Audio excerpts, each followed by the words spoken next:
বড় ধরনের ব্যর্থতা। কারণ এই গণ অভ্যুত্থানের মাধ্যমে সামনের সারিতে আমরা দেখেছি, দেশবাসী দেখছে যে আমাদের দেশের নারীরা কিভাবে ভূমিকা রাখছে সামনের সারিতে।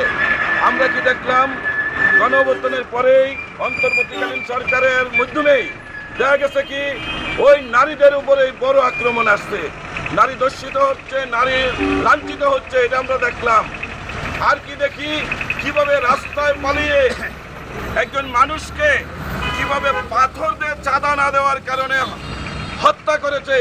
এরা কারা? এরা কোন সংগঠন করে? যখন ভার্সিটি থেকে স্লোগান উঠে লীগ শিবির ছাত্র দল সন্ত্রাস করে, কোন কোন দল? লীগ শিবির ছাত্র দল, এই যে স্লোগানটা উঠে, এটা দেশবাসী অবগত। এই যে পচা চিন্তা, পচা রাজনীতি, এই রাজনীতির যদি আমল পরিবর্তন না হয় তাহলে বন্ধুগণ ফ্যাসিবাদ উচ্ছেদ হয়েছে, ফ্যাসিবাদী ব্যবস্থা বল রয়েছে। কারণ চাঁদাবাজি কমে নাই, মানুষের নিরাপত্তা, জানমালের নিরাপত্তা হয় নাই। এই যে দুর্নীতিগ্রস্ত ব্যবস্থা, চাঁদাবাজ, লুটপাট, দুর্নীতি, অবিচার, সন্ত্রাস বিন্দু পরিমাণও এই অন্তর্বর্তীকালীন সরকার কমাইতে পারে নাই। এক সন্ত্রাস বিদায় হলে আরেক সন্ত্রাস বাহির হয়। বন্ধুগণ, এই দেশের জনগণ এইভাবে বুঝতে হবে, আম গাছ, আমের বিচি যদি লাগানো হয়, আম গাছ তলে তো আমেই ধরবে। আম গাছে কাঁঠাল আশা করলে হবে না। গাছ যদি ছোট হয়, যাতে যদি ভিন্ন হয়, তাহলে ওই আম গাছ তলেও কাঁঠাল ধরা সম্ভব। দেখতে হবে যে এটা কোন বিচি, আমাদের সুনির্দিষ্ট করতে হবে।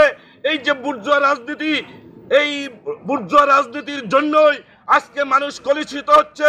বড় দল ডিগবাজি দিলেই হবে না, চিনতে হবে। আমরা অনেকেই হতাশ, হয়তো জানি না যে এরার উপরেই তো আমরা নির্ভরশীল, বলে যেই যায় লঙ্কায় সেই রাবণ হয়। বন্ধুগণ, যতদিন রাম ছিল ক্ষমতায় তখন রাবণের সৃষ্টি হয় নাই।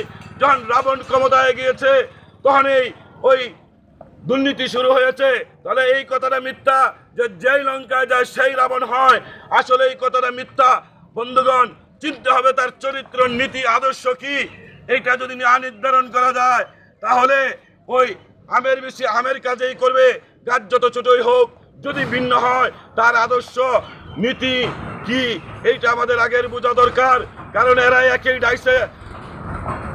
ডাইসে তারা তৈয়ার। এই যে দলগুলি আমরা দেখে আসছি, যে কারণে আজকে দেশব্যাপী যে স্লোগান ছাত্ররা দিচ্ছে, এই স্লোগানটা জনগণের উপর আসা দরকার। কৃষক, শ্রমিক, সর্বস্তরের স্লোগান দরকার। লীগ সন্ত্রাস করে কোন কোন দল? লীগ শিবির ছাত্র দল, এদেরকে চিহ্নিত করা দরকার। আমার দেশের সংস্কৃতি, আমার দেশের বাউল গান সারা দেশে যখন উৎখাত হলো, যখন মাদারে হামলা হয়, আজকে দেশের মানুষের যে বিনোদন, ওই বিনোদনের মধ্যে, সংস্কৃতির মধ্যে আক্রমণ করা হচ্ছে। গান বাজনা, বাউল শিল্পীদের উপর যাতে গান বাজনা না হয়, এরা কারা বন্ধ করতে চায়, এদেরকে চিহ্নিত করতে হবে। এই দেশে ব্রিটিশ বিরোধী আন্দোলন হয়েছে, গান ছিল, সংস্কৃতি ছিল। আগে এই দেশে যখন আমরা দেখলাম ৭১-এর মুক্তিযুদ্ধ, এখানেও তো গান ছিল, সংস্কৃতি ছিল। আমরা যখন দেখলাম স্বৈরাচার ৯০-এর স্বৈরাচার বিরোধী আন্দোলনে, এখানে সংস্কৃতি ছিল, গান বাজনা ছিল। আমরা যখন ২৪ দেখলাম, এখানেও সংস্কৃতি, গান বাজনা ছিল সামনের সারিতে।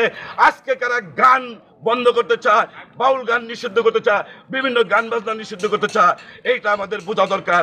এরা কোন দেশে, এরা কি ষড়যন্ত্রকারী, এরা নষ্ট আদর্শ, এরা জনগণের শত্রু, এদেরকে চিহ্নিত করতে হবে। একটা দেশের মেরুদণ্ড হলো অক্সিজেন ছাড়া যেমন মানুষ বাঁচে না, ফলে একটা সংস্কৃতি ছাড়া একটা দেশ বাঁচতে পারে না। গান বাজনা, বাউল গান, এটা রাখতেই হবে। বন্ধুগণ, চিহ্নিত করতে হবে যে, আবার আমি বলছি, সন্ত্রাস করে কয়টি দল? লীগ শিবির ছাত্র দল, এদের দ্বারাই মানুষ কলুষিত, এদের দ্বারাই মানুষ নির্যাতিত। এই আদর্শ, এই নষ্ট রাজনীতি যদি পরিবর্তন, আমল পরিবর্তন না হয়, তাহলে আসলে ওই এই একই ব্যবস্থা থাকবে। ফ্যাসিবাদ দূর হয়েছে, আমরা বলি হাসিনা ফ্যাসিবাদ, তবে ফ্যাসিবাদী ব্যবস্থা যদি থাকে তাহলে জনগণের ভাগ্যের পরিবর্তন ঘটবে না। বন্ধুগণ, শ্রমিক কর্মচারী ফেডারেশনের পক্ষ থেকে বলতে চাই, ফ্যাসিবাদ উৎখাত হয়েছে, ফ্যাসিবাদী ব্যবস্থা পাল্টাইতে হবে, ফ্যাসিবাদী রাজনীতি পাল্টাইতে হবে, একটা আদর্শ চর্চা করতে হবে, সাধারণ জনগণ বুঝতে হবে। যাই হোক, বাংলাদেশ শ্রমিক কর্মচারী